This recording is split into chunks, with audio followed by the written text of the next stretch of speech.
la mejora y la intensificación de todas las relaciones entre las iglesias son muy apreciables. Como dice Walter Kasper, lo que más hemos conseguido y más importante a lo largo de 50 años de diálogo católico con las otras iglesias es recuperar la fraternidad perdida. Y esto no es poco, puesto que hasta no hace tanto ellos eran nuestros enemigos. Y como decía algún párroco en mi provincia de Salamanca, cuando se veía un protestante había que tirarle piedras y salir corriendo. Bien, eso ya ha terminado. Mi experiencia en la Asamblea Ecuménica de Iglesias de Europa, como parte de la comisión organizadora, pues es que hay una inmensidad de iniciativas con una grandísima creatividad en todos los países europeos, que es lo que yo más conozco. Por desgracia, en España no tanto. En todo caso, las iniciativas continuas de hacer camino juntos, que es la idea del Papa Francisco, están resultando muy esclarecedoras de este avance. Él tiene claro que no tanto la teología, sino sobre todo el hacer camino juntos puede romper los muros que ahora parece imposible de saltar por encima de ellos, parecen imposible de romper. Pero strada facendo es lo que él dice que nos va a ayudar a cambiar muchas de nuestras ideas, y de ahí pues vemos la cantidad de iniciativas que él toma con patriarcas y jerarcas de otras iglesias para hacer actividades juntos. Si tuviera tiempo contaba anécdotas, pero con este tiempo imposible. En todo caso, Benedicto XVI, celebrando los 50 años de la creación del Pontificio Consejo para la Promoción de la Unidad de los Cristianos, decía que a la vez se presentan desafíos inéditos y cita 3. Las nuevas interpretaciones antropológicas y éticas, las cuestiones morales, que al principio nos unían y ahora no. La otra cuestión es la formación ecuménica de las nuevas generaciones. Y la tercera, que él señala, es la fragmentación ulterior del cuadro ecuménico. Y es verdad. Véase ahora la excomunión que hay entre el Patriarcado de Moscú y el de Constantinopla, que es también excomunión eucarística incluso.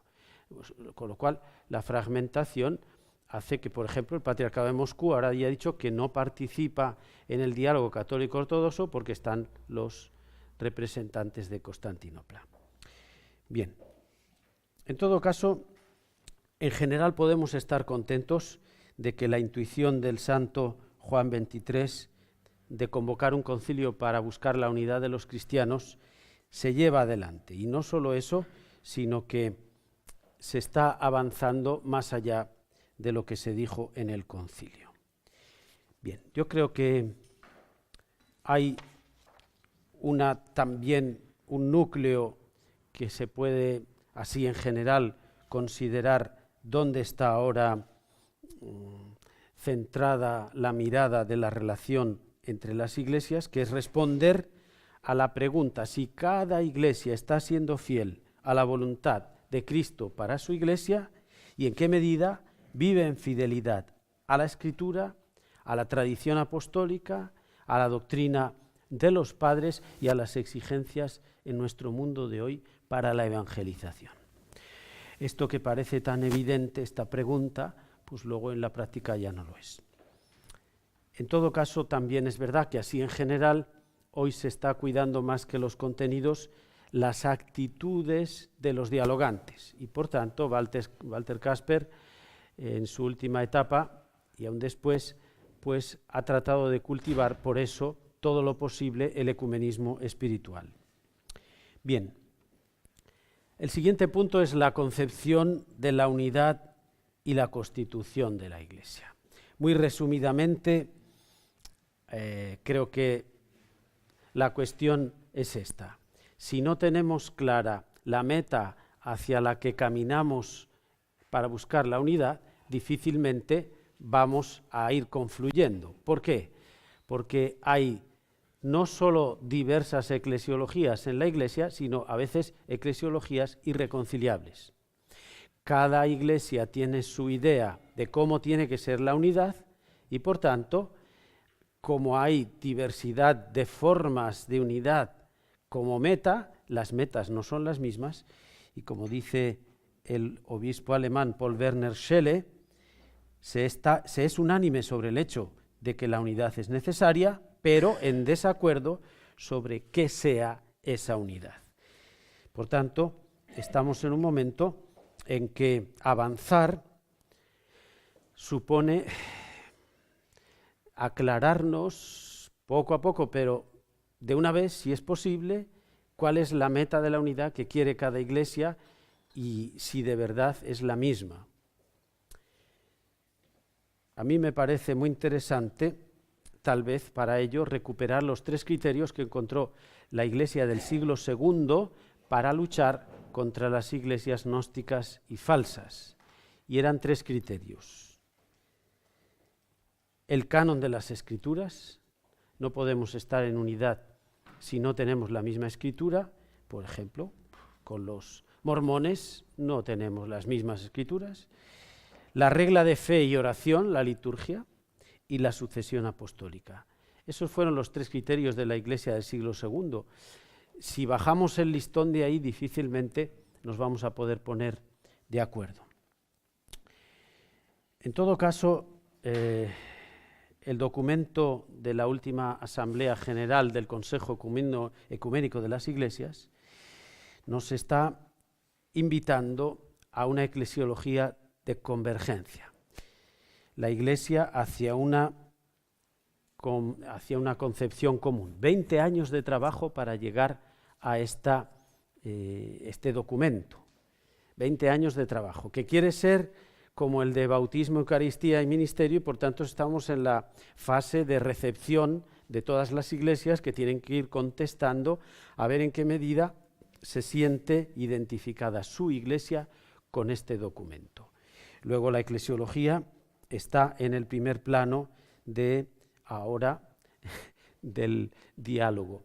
Y como dice Enzo Bianchi, y si fuera posible, haciendo camino de nuevo, strada facendo, en esta recepción del documento eclesiológico, inventar nuevos caminos de forma comuniones junto a las otras iglesias, nuevos caminos de formas de comunión.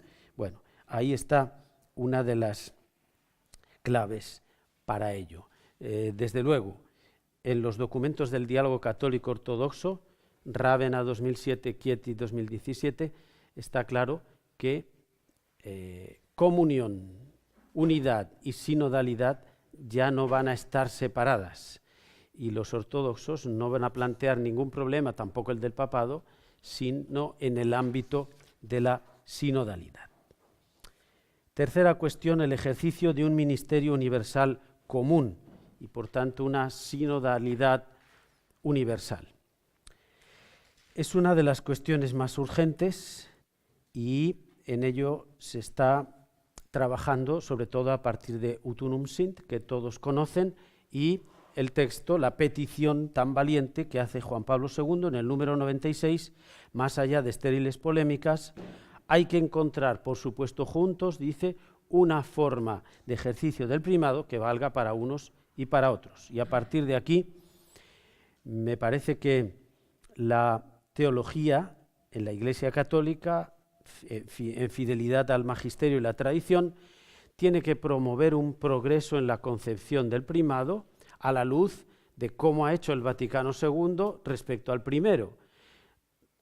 El Vaticano II ha resituado al Papa dentro del colegio, es decir, hay una evolución de concepción del papado.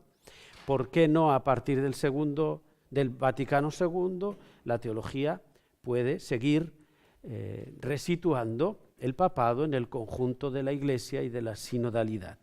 Y ahí está una de las indicaciones más interesantes que tiene Ut Unum Sint, junto a la cuestión de que nunca cita primado de jurisdicción, con lo cual deja la idea de que tal vez, como dijo Ratzinger en su momento, no tenemos por qué obligar a las otras iglesias a un lenguaje del siglo XIX en el segundo milenio, sino volver a la forma comuniones del primer milenio, porque las otras iglesias, sobre todo orientales, no han hecho ese camino. Y entonces podemos inventar nuevas fórmulas que, sin vaciar la autoridad propia del romano pontífice, pues respondan a otro lenguaje que valga para todos. Me permito solo una anécdota. Spiteris, este obispo greco-católico, me decía que esto lo dijo en Roma, en un diálogo sobre el papado. Dice, desde entonces ya nunca más me llamaron para esa comisión sobre el papado. Bien, es una tarea que se ha lanzado a las otras iglesias porque con esta propuesta de Juan Pablo II está claro que ya la cuestión del papado no es una cosa intracatólica, sino que es una cuestión común de todas las iglesias, y por eso cuando se ha reanudado el diálogo católico-ortodoxo en 2007 en Rávena, se trata del primado y de la sinodalidad de la Iglesia. Y se está continuando con muchísima fatiga, pero no puedo comentar cosas que serían tal vez interesantes hasta llegar al documento de Chieti y cómo se va a hacer en el futuro, que es toda una incógnita. Bien, la cuarta cuestión es el ecumenismo en la acción y la práctica común, es decir, una sinodalidad práctica. Sobre esta cuestión, yo creo que cada vez más estamos llegando a la conciencia de que podemos y debemos trabajar haciendo cosas comunes. Y solo pongo el ejemplo de Laudato Si y lo que significa el cuidado de la creación y el futuro de la humanidad en la cuestión ecológica. Fue presentada por primera vez una encíclica del Papa por un obispo católico y el metropolita ortodoxo Ciciulas. Y también por primera vez en esta encíclica un Papa hace suya la doctrina de un patriarca ortodoxo, de Bartolomé de Constantinopla. Luego, esta encíclica nos da los instrumentos, nos ofrece un campo más abierto para que luchemos juntos, así como puede ser la ecología, otros campos en los que ya no podemos ir cada uno por su parte, sino que todos los cristianos, ante nuestro mundo, tenemos que ejercer una acción común. En España sé que va entrando lo que Italia ya hace en el día 1 de septiembre, cosa que también los ortodoxos han declarado hace mucho, Día de la Creación, y entonces en España hemos elegido el 8 de septiembre y ya se está celebrando 2 o 3 veces, que yo sepa, juntos el Día de la Creación y el cuidado por la creación el 8 de septiembre, algo común que ya nos une y que responde a Laudato Si. Bueno, no tengo tiempo, por eso voy saltando cosas pequeñas. El número siguiente, la relación de los católicos y los protestantes en Europa, es decir, el diálogo con las iglesias de Occidente, cómo se está llevando a cabo, cómo se puede continuar. Hay una cuestión importante, y es que las iglesias reformadas de hoy tienen el gran peligro de haberse separado completamente de sus raíces en el siglo XVI. Y por tanto, ¿qué significa Lutero para un evangélico filipino del siglo XXI? O para, yo qué sé, un pentecostal australiano. Pues uno que está en los libros y que es un ancestro, pero que ya nada tiene que ver con ellos.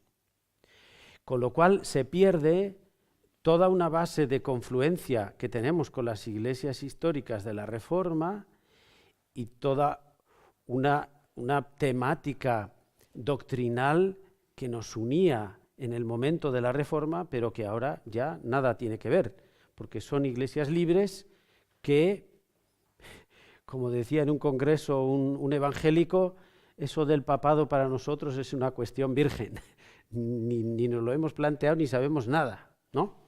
Con lo cual, sí quiero contar, no es una anécdota, sino algo muy significativo, que es lo que está haciendo el Papa Francisco con líderes de las iglesias pentecostales. De forma no oficial, continuamente está llamando a líderes de estos protestantes pentecostales o evangélicos, rezan juntos, comen juntos. Claro, ellos notan que él tiene la sensibilidad pentecostal, por todo lo que ya sabemos, lo han empezado a considerar uno de los nuestros, rezan por él y están empezando a tener otra visión de qué es eso de la Iglesia Católica, porque normalmente son anticatólicos furibundos, pero la Iglesia Católica no parece que sea tan mala y el papado tampoco. Con lo cual, digo, no en diálogo oficial, aunque sí hay una especie de diálogo en otro ámbito de todas las iglesias cristianas. Eso significa entonces que, bueno, además, inesperadamente, confluimos más con ellos en ciertas cuestiones de la escritura y de la moral que con las iglesias históricas. Con lo cual, pues, se debe ir afianzando un acercamiento con estas nuevas iglesias. En España las tenemos venidas de América Latina, sobre todo, pero, bueno, vienen también de otros lugares, como diré después. Otro ámbito que se está tratando de promover es la sinodalidad cultural o el diálogo cultural. ¿Por qué? Porque nos estamos dando cuenta, por una parte, que lo que más nos divide a veces no es tanto la fe y la teología, sino la cultura.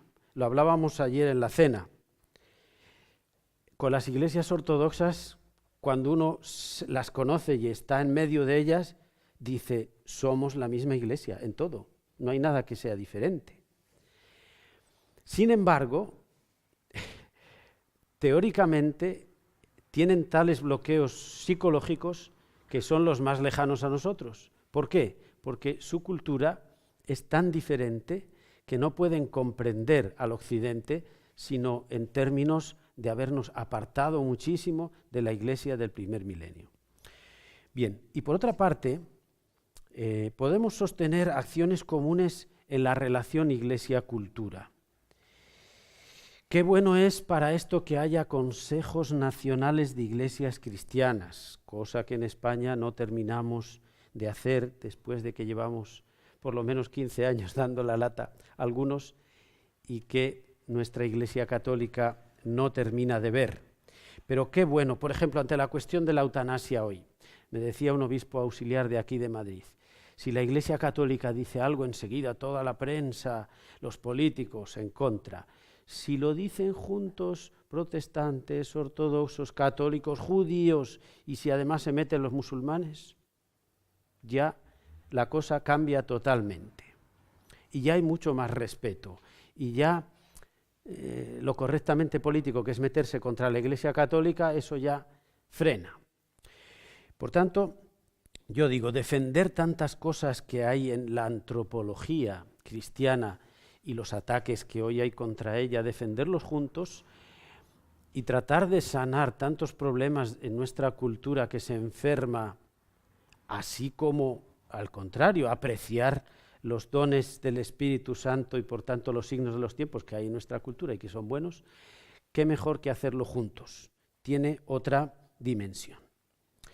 Bien, la siguiente cuestión sería más en concreto una sinodalidad pentecostal, es decir, secundar el movimiento pentecostal. Voy a permitirme leer, aunque sé que tengo ya muy poco tiempo, qué decía Walter Kasper sobre esto. El tema del pluralismo me lleva a la tercera oleada de la historia del cristianismo, es decir, la difusión de grupos carismáticos y pentecostales, los cuales, con cerca de 400 millones de fieles en todo el mundo, ocupan el segundo lugar entre las comunidades cristianas desde el punto de vista numérico y experimentan un crecimiento exponencial, son las que más crecen. sin una estructura común, sin un órgano central, son muy diversas entre sí, se consideran como un fruto de un nuevo Pentecostés. En consecuencia, el bautismo del Espíritu desempeña para ellos un papel fundamental. Refiriéndose a ellos el Papa Juan Pablo II, afirmó que este fenómeno no debe considerarse solo en modo negativo, pues más allá de los innegables problemas, testimonia el deseo de una experiencia espiritual. Es decir, bueno, aquí en Madrid tenemos ya un obispo de la Iglesia Pentecostal de Filipinas, no unido a Roma, con todas las comunidades que hay por aquí. Bueno, yo cuando he ido 2 años para la Semana de la Unidad a Ibiza, me he encontrado a los luteranos, no, somos luteranos, pero luteranos pentecostales. El sacerdote, yo soy anglicano, pero anglicano pentecostal. Es un fenómeno transversal a todas las iglesias, incluida la ortodoxia. El pentecostalismo es lo que más crece y, por tanto, no podemos prescindir de esta que algunos llaman la cuarta forma de cristianismo o tercera oleada, que ya es tan relevante e influyente en toda la forma del cristianismo. Y desde luego, en el Papa Francisco se nota mucho que él ha sido pentecostal. Ahora en septiembre nos dijo, yo cuando era provincial, la primera vez que estuve con los pentecostales, dije, Dios mío, pero si esto es una escuela de samba. Pero luego me di cuenta que estaba equivocado, porque además a los jesuitas les prohibí estar con ellos. Pero luego me di cuenta que estaba equivocado y pedí perdón. Bien, ese cambio que ha hecho el Papa, yo creo que tenemos que hacerlo todos, porque esto es uno de los futuros del cristianismo, donde el cristiano siente el gozo de orar, el gozo de evangelizar y de dar testimonio. Bueno, y aquí en el texto ya verán algunas cuestiones que me parecen interesantes por esto. Y paso, en 5 minutos, imposible. Entonces no sé qué voy a decir. Bueno, sinodalidad y ecumenismo. Yo creo que si tenemos que hablar de colegialidad eclesial y episcopal en Occidente y unirlo al concepto de reforma, es porque la hemos perdido en gran parte. Si Lumen Gentium tiene que decir que los obispos no son representantes del Papa, es porque ha habido tal centralización a partir de la reforma gregoriana que todavía estamos padeciendo una cosa abnorme que los ortodoxos dicen no pertenece a la estructura de la Iglesia, tal vez con gran razón. Bien, como no hay tiempo, tengo recogidas bastantes citas de Evangelii Gaudium y de algún otro escrito del Papa, también de Ut Unum Sint, en las cuales, por ejemplo, el mismo Papa dice que él también siente la necesidad de una conversión del papado. En el diálogo católico-anglicano es muy bonito cómo se ha llegado a fórmulas muy interesantes, por ejemplo, la de la trinitarización del papado, de cara a una sinodalidad, que el Papa no esté solo. Los patriarcas ortodoxos siempre hacen sus documentos el patriarca y su santo sínodo. Nosotros tenemos la voz del Papa solo. Como es argentino, perdón, pues habla mucho. pero los ortodoxos no tienen nunca esa, digamos, deformación de un papado solo. Me va a perdonar Gali. Es porteño. Vale. Entonces tomo nota. Bien, y la otra cosa bonita que dice el diálogo católico anglicano, por ejemplo, el papado tiene que ser el hogar de la comunión. Bien, respecto a las conferencias episcopales, sabemos, por ejemplo, que el Papa en sus escritos ha empezado a ponerla en práctica.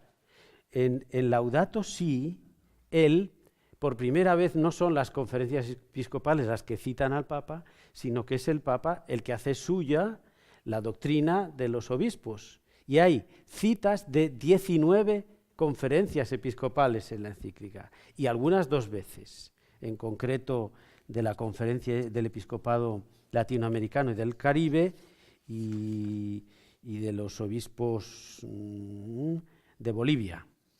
19 conferencias episcopales, pero es que en Evangelii Gaudium también está la Conferencia Episcopal de Estados Unidos, francesa, de Brasil, de Filipinas, etc. Bien. El motu proprio Mitis Iudex Dominus Jesus también está promoviendo lo que vivió la Iglesia antigua, de que es el obispo el que tiene la responsabilidad en las cuestiones tan importantes como el matrimonio, la disolución del vínculo matrimonial, etc. Y lo más interesante es que dice el Papa Francisco, conviene que se restaure la apelación a la sede del metropolitano, ya que este oficio de cabeza de la provincia eclesiástica estable en los siglos es un signo distintivo de sinodalidad. Y en Evangelii Gaudium 246, cuando dice que de los ortodoxos tenemos que aprender mucho para el sentido de la colegialidad y la sinodalidad.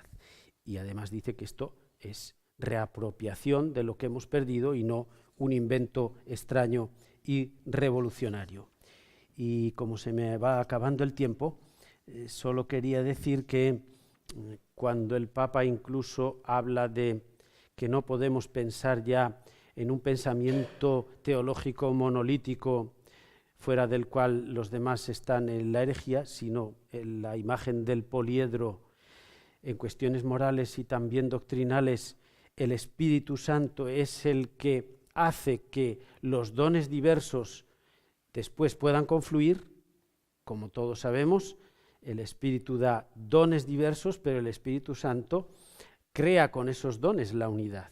Y por eso, en el fondo, está invitando a todas las iglesias a encontrar la riqueza en los dones espirituales, por ese pentecostalismo que está invadiendo todo el cristianismo, pero sin olvidar que si creemos de verdad en el Espíritu, no puede ser el Espíritu que divide, sino el Espíritu que da dones y carismas, pero siempre al servicio de la comunión, como se preocupó Pablo de Tarso de dejar claro en la comunidad de Corinto. Y como no hay tiempo, pues muchas gracias. Gracias.